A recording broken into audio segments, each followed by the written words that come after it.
Après des mois à galérer et après des milliers d'euros perdus, je suis endetté à 15 000 euros et je dois commencer à rembourser mon prêt à coût de plusieurs centaines d'euros par mois. Mon compte commence à se vider très vite.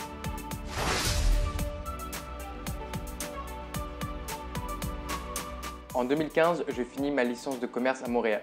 Ça y est, la fête est finie, il faut décuver et passer aux choses sérieuses. Du coup, je me lance dans un master de marketing en Angleterre. Mon plan, c'est d'avoir un beau diplôme pour qu'à la sortie, je puisse trouver un bon boulot, payer 4 000 euros par mois dans une grosse boîte, tranquille, à Londres. Ma copine, quant à elle, finit son master et trouve un boulot dans la finance à Londres. Ça y est, la vraie vie est en marche. Mais la situation devient aussi grisailleuse que la météo londonienne très vite. Ma copine bosse énormément, elle a une pression de malade. Les conditions de travail ne sont vraiment pas au rendez-vous et en plus, elle a plus de 2h30 de transport par jour. Nous, on vit dans une petite chambre à Londres qu'on partage pour 1 500 euros par mois. Clairement, c'était assez loin du style de vie qu'on avait imaginé quand on a décidé d'aller à Londres et de trouver un boulot. Le résultat, c'est que cette vie ne nous donne plus du tout envie. Et à travers les discussions qu'on a avec des amis et des collègues qui ont déjà trouvé des boulots, la réalité est vraiment loin de ce qu'on attendait. Mes parents et mes profs m'ont-ils menti pendant tout ce temps ? Ou alors peut-être que le monde a simplement changé. Quand tout ce pourquoi on a travaillé s'effondre, quand le rêve s'effondre, qu'est-ce qu'on fait? On s'est retrouvé un petit peu perdu. Pourtant, il y a bien cet ami qui me parle de cette communauté de gens qui travaillent en ligne depuis la Thaïlande, depuis Bali, depuis l'Amérique latine. Mais à ce moment-là, moi, je suis en plein master et j'en ai un peu rien à faire de ces délires de hippie. Moi, ce que j'ai envie, c'est d'intégrer une grosse boîte, d'avoir un gros salaire, une grosse voiture, une grosse maison et de vivre ma vie selon le modèle de mes parents, selon le modèle qu'on m'a enseigné toute ma vie. Mais la vie à Londres et les conditions de vie auxquelles on fait face sont tellement loin de ce qu'on imaginait que je commence petit à petit à m'intéresser à ce que mon ami me dit. C'est ma copine qui, la première, décide de lire ce fameux livre, La semaine de 4 heures de Tim Ferriss. Elle le dévore en 3 jours seulement. En même temps, elle a un peu le temps vu qu'elle passe 2h30 dans les transports chaque jour. Dès qu'elle le lit, elle me dit « il faut absolument que tu lises ça, on en parle après ». Je sais que ça peut paraître un peu cliché, mais ce livre a vraiment eu l'effet d'un électrochoc pour moi comme pour ma copine. Ça a vraiment changé énormément de nos valeurs et notre façon de voir le monde.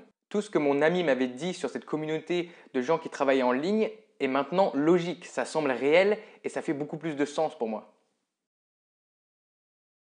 L'étape d'après, c'est ma personnalité un tout petit peu obsessive qui s'en est chargée. Je deviens complètement obsédé par cette idée de nomade digital. Je dévore tout le contenu qu'il y a sur Internet, en anglais, en français, sur YouTube, les podcasts, les articles de blog, tout y passe. Tout d'un coup, je passe de vouloir une carrière dans une grosse boîte à vouloir monter un business en ligne et ça devient comme une évidence, ça devient ma raison d'être. Je passe mes journées à m'informer sur comment monter un business en ligne, sur quels sont les différents types de business en ligne parce qu'à ce moment-là, j'en ai absolument aucune idée. Et donc du coup, ma thèse de fin de master dégringole petit à petit à la fin de ma liste de priorités. À ce moment-là, j'ai aucune envie de finir ma thèse, je m'en fiche complètement.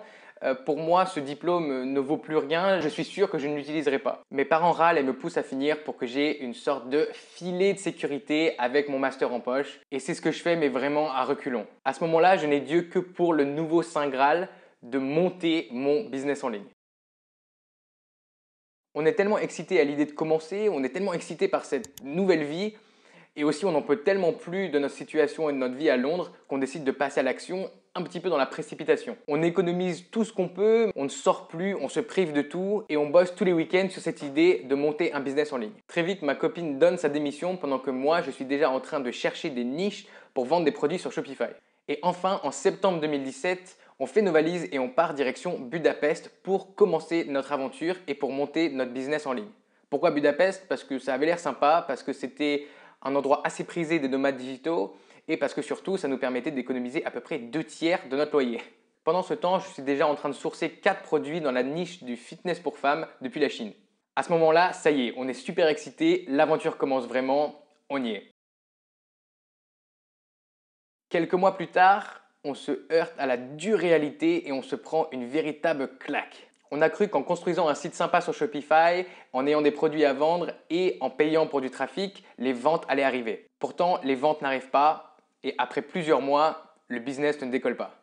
Résultat, on a 800 unités qui moisissent dans un entrepôt en Hollande et avec seule commande, celle de ma mère. Merci maman. Le retour à la réalité est brutal et ma situation financière devient plus que délicate. Je suis endetté à 15 000 euros et je dois commencer à rembourser mon prêt à coût de plusieurs centaines d'euros par mois. Mon compte commence à se vider très vite. Après des mois à galérer et après des milliers d'euros perdus, on continue de se battre mais ça devient compliqué. Surtout quand on voit le regard de nos amis et de nos familles qui vraiment s'apparentent à de la pitié. Ils nous disent « Ah, c'est bon, vous avez essayé, c'est bien, ça marche pas, c'est pas grave, revenez dans la vie réelle. » Et à ce moment-là, on a bien failli arrêter d'y croire et abandonner. Je pense que si quelqu'un nous avait donné un job à ce moment-là avec un salaire et une vie normale, on l'aurait pris. Mais il y a toujours cette petite voix qui nous dit vous pouvez le faire. On a aussi rencontré des gens à Budapest qui eux étaient déjà des nomades digitaux et on sait que c'est réel, on sait que c'est possible, ce n'est pas un mirage, ce n'est pas un rêve, c'est réellement faisable. Après cet échec, on est piqué au vif et on décide d'acheter un aller simple pour la Thaïlande avec le peu d'argent qui nous reste. On commence par tirer les leçons de notre échec. Des mauvais choix de produits, une stratégie quasi inexistante et surtout un manque flagrant de compétences. Après tout, le e-commerce et le marketing digital ne sont pas des disciplines qui s'apprennent du jour au lendemain. On arrive donc à Chiang Mai, qui est considéré comme la Mecque des nomades digitaux. Et à ce moment-là, on a vraiment peu d'argent en poche. Du coup, on est obligé de se trouver des petits jobs en ligne pour assurer nos dépenses, pour pouvoir continuer à survivre en fait. On arrive à se trouver des petits jobs qu'on peut faire en ligne depuis la Thaïlande et on commence à gagner 500 à 1000 euros par mois. Pour certains, c'est déjà une victoire de pouvoir gagner 500 à 1000 euros par mois en ligne et il y en a pas mal qui s'arrêtent là, qui s'arrêtent à ce stade et qui vivent une vie très heureuse à Chiang Mai ou dans des endroits où le coût de la vie est vraiment peu cher. Mais nous, à ce moment-là, ce n'est pas du tout notre objectif et on n'apprécie même pas le fait que voilà, on commence à gagner quelques centaines, quelques milliers d'euros par mois. Nous, on a un objectif plus grand, plus ambitieux. On veut vraiment construire notre business et avoir un revenu qui nous permet d'être libre, pas juste de survivre. On décide de continuer à bosser et qu'on n'abandonnera pas avant qu'on ait atteint notre objectif. À Chiang Mai, on a la chance de rencontrer plusieurs personnes qui génèrent 6 ou 7 chiffres de chiffre d'affaires avec leur e-commerce. Et aussi, on commence à me parler de plus en plus d'Amazon FBA.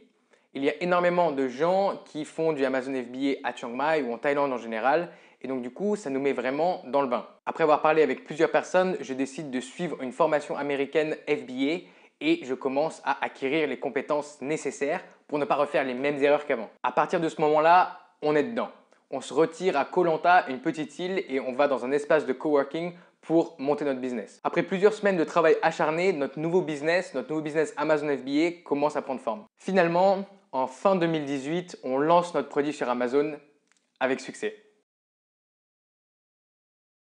Une fois l'euphorie du début passée, c'est maintenant le temps de grandir le business, de faire grossir cette entreprise pour que ça ne devienne pas juste un produit qui vend bien dans un marché, mais un vrai business qui génère un revenu solide. On apprend sans arrêt, on exécute, on bosse vraiment comme des fous. Chaque journée est rythmée par les ventes qui tombent sur Amazon et à chaque fois c'est un shot de dopamine qui parcourt notre corps et qui confirme qu'on est sur la bonne voie. À côté de ça, évidemment, on continue nos petits boulots en ligne. Donc on bosse sur les deux en parallèle.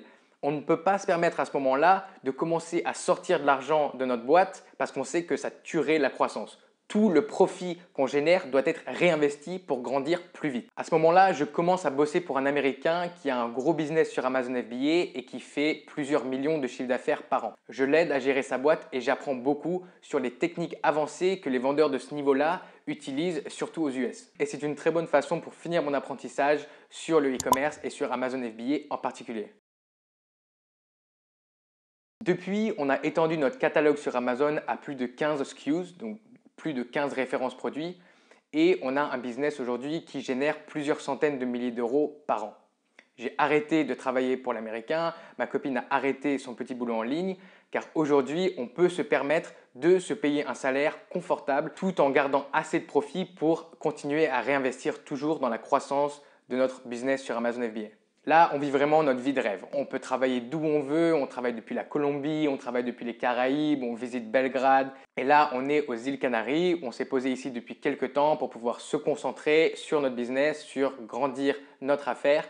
Car voyager, c'est bien, mais trop voyager quand on est en train d'essayer de monter un business, ça peut être dommageable. Forcément, ça prend de l'attention, ça prend du temps, ça prend de l'énergie. Et toutes ces choses ne sont pas mises dans le business. Et puis les îles Canaries, c'est aussi un endroit où il y a pas mal de nomades digitaux qui viennent de toute l'Europe et c'est un endroit super sympa pour passer les mois d'hiver au soleil. J'affectionne particulièrement ce business car il a vraiment changé ma vie. Aujourd'hui, je suis indépendant financièrement, je suis libre géographiquement, je travaille d'où je veux, j'ai pas de patron, c'est moi qui choisis les tâches que je fais, c'est moi qui choisis comment je fais ces tâches, c'est moi qui choisis mes projets. Et puis aussi, je n'ai plus de barrières, c'est-à-dire que si j'ai envie de gagner plus, eh ben, je sais qu'il faut que je gagne plus avec mon business. Je n'ai pas un patron qui va me dire « Désolé, tu as déjà eu tes 3% d'augmentation, c'est fini pour l'année ». Donc, je veux dire, si je veux faire x3, x5, x10 sur mon business, ça ne dépend que de moi et de l'effort que je vais fournir.